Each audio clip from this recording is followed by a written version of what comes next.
So yeah, growing up in the Bronx, what was that like as a young kid, and what was it?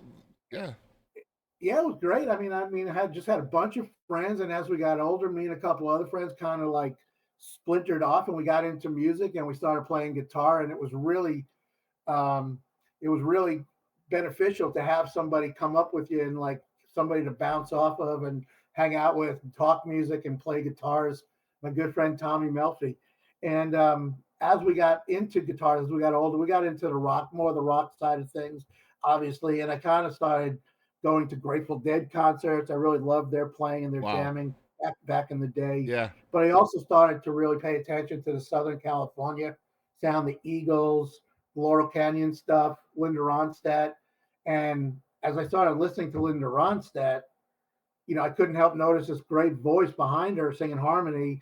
So back then with albums, we had liner notes. Yeah. and I started the name Emmylou Harris. So I went out and bought an Emmylou Harris album, and Elite Hotel.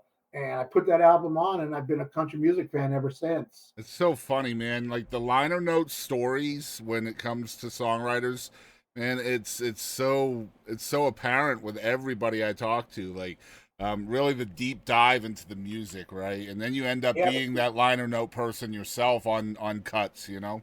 between the players, the writers. Hmm. I'd meet young writers today that we get together with and write every now and then, and their enthusiasm is bubbling over, but they don't have a lot of sense of history over who did what and who wrote what, and Hmm. there's been a lot of times writing appointments just turned into more like country music classes. Oh, you got to hear this. This was written by Don Schlitz. Oh, you don't know Don Schlitz? You got to hear this. Hmm. That's right. Little And They today, got if you're little smart enough, you can utilize the internet in that way and just, like do like if I find an artist I really like, I'll put that artist into Google and I'll say, artist similar to so and so, and then uh like the internet will spit out a bunch, especially like if you put the words indie in there too. Like I don't want mainstream a lot of times, right? So like I love the indie scene, so I try to show love to the indie artists as much as I can. It's really funny too. I mean, I know we're not talking business yet, but I think the pandemic really turned the internet into a whole new tool for people discovering music, a lot Yeah. like radio kind of did. I think people went down a lot of rabbit holes and discovered music they might not have discovered by conventional radio or streaming. Yeah, which is a pro and con kind of thing, right? Because it also Yeah, kind of created oversaturation, and people are producing records, air quotes, in their bathrooms and their garages, and and putting um, them out once a week, putting out songs once a week. right, exactly. Just it's on Spotify. That makes me legitimate. It's kind of it's like I don't know, man. So yeah, it's hard to weed through all of that. Where I think back in the day, before the advent of social media and the internet, I think there were A&R people and song pluggers and producers, and all of those people did all the weeding for us, right? Like, Right? Yeah. yeah. So now No, we but have. getting back to I'm sorry, I just meant to getting back to that. When I started playing guitars with friends, I started like listening to songwriters, and I started pretending that I could write songs. And I started going down to open mics in the Greenwich Village, open mic, nights and Yeah. stuff. And everybody kept telling me, boy, I didn't even realize I was writing country songs, but that's kind of the response I was getting. And so, like, when I was like 21, I had nothing but what was it, a Ford Escort and about $1,200 in the bank, and I just drove down to Nashville and never looked back. And what year was that? 87. 87. That's great stuff, man. So, like, you're growing up in New York. What are some of your first musical memories that you remember growing up? Um, Going into Manhattan, first off, record stores. We used to like because we became big fans, but we were still too young to start going to concerts Hmm. alone. Yeah, But yeah, we were discovering music through our older brothers and things like that. And there was a couple of local record stores, and then we heard about some. What was the one called? Oh, Jimmy something Music World down in Times Square. I forget what it was called, but my friends and I used to get on a train and go into Manhattan and pop in these great kind of world famous music stores, between Midtown and the Village. But then as I got a little bit older, I remember starting to go to concerts. My first concert was the band Poco that I Hmm. remember very succinctly. Um, and over time, spent a lot of time at the Bottom Line in New York in the late '70s. There was a lot of great music there. I probably saw Steve Goodman there like a half a dozen times, and Wow.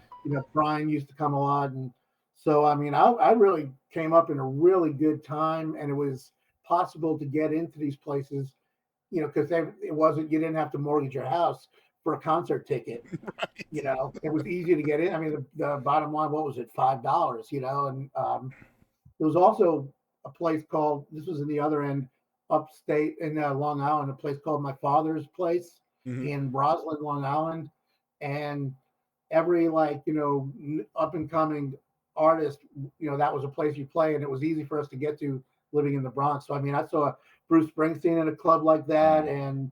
and a lot of people of that ilk. Jackson Brown came through there, so I had exposure to a lot of great stuff. It was a really great time to come up. And it's kind of hard to be exposed to what you ended up being known for, country music, in a place where really only the most notable artists in that genre are going to come through a city like Boston or New York, right? Like you But might. in New York, but some of them started coming in through the Bottom Line in New York. I mean, because we had a radio station, WHN. It was an AM country radio station Mhm. in the '70s, and so like I kind of started hearing people like Ricky Skaggs and even Randy Travis, I guess. And I remember going to see Ricky Skaggs at the Bottom Line while I was still living up in New York, and that was the first time seeing a band with a fiddle and a banjo Wow. playing as well as electric guitars, and it just blew me away. What's his name? Oh shoot, man, I'm having a brain freeze.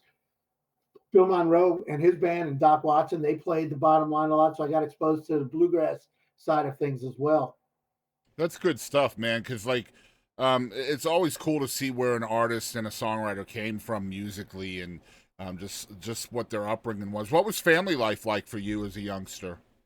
I had an older brother, and my dad was a former piano player. He came from the jazz world. Actually, when he was younger, he took piano lessons from Thelonious Monk. Wow. He said he did it for about a month. He got like 4 lessons, and then I don't know what happened. But so he played. So growing up, as I started getting into music, and through the Grateful Dead, I kind of discovered some jazz artists too. So that was a real bond for me and him. And then I got to turn him on to some things. I remember, God, I remember Kenny Loggins and Messina put out a live album. So they jammed some of their songs, and I remember him really liking. I played it for him, and he really loved that. So I mean, we had music in common. My dad, I mean, my mom was great, but she liked watching TV and talking with her friends. So how much did your dad kind of help you blossom your love for music? We talked about it a lot, especially as I got older. A lot of guys and their dads, they grow up talking baseball and stuff like that. But my dad and I talked a lot of music. He taught me a lot about the older jazz folks, Coltrane, and those kind of Bird. Because he had a great record collection, and then I started teaching him about some of the bands that I was being exposed to, the jam bands who kind of like looked up to these jazz players. Hmm. So Yeah. um, and my dad played piano, and I took some piano lessons, and for whatever reason I did not mesh with the piano. So I just thought I was going to be a music lover. And Mhm. then after meeting my friend Tommy in high school, and he had a guitar, and once I started going hanging out in his place and he would play a little bit. I just fell in love with the guitar, and it kind of happened organically. So you So picked that up pretty quick. I'll let you. It's been over 50 years, but I'll let you know. You still haven't it's picked it still up all the way, huh? it's still coming. No, it's still coming along. Yeah, yeah. But yeah. I mean, once it happened, I was like obsessed. Hmm. What I was all about. You know what I mean? Um, yeah, I probably was over Tommy's house because he didn't have his father worked nights, and he didn't have any siblings. So like we had like his bedroom, the living room, we had the whole area to ourselves, me and him. So we might imbibe a little bit, and then we would just play guitars all night, and Hmm. just had a great time. I still play things that he taught me, that because I was more on the songwriter side of things. So I was pretty much strumming chords and singing, and he wanted to be that really great musician. Hmm. So on songs that we loved, mutual, yeah, he would show me parts and stuff that I still remember and still kind of incorporate when I play today. Every once in a while, my oh, that's a Tommy riff. Nice, nice.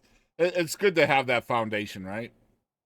Yeah, I mean, I was lucky. Like again, between the access to great music back then and just like access to great people that we shared a common bond.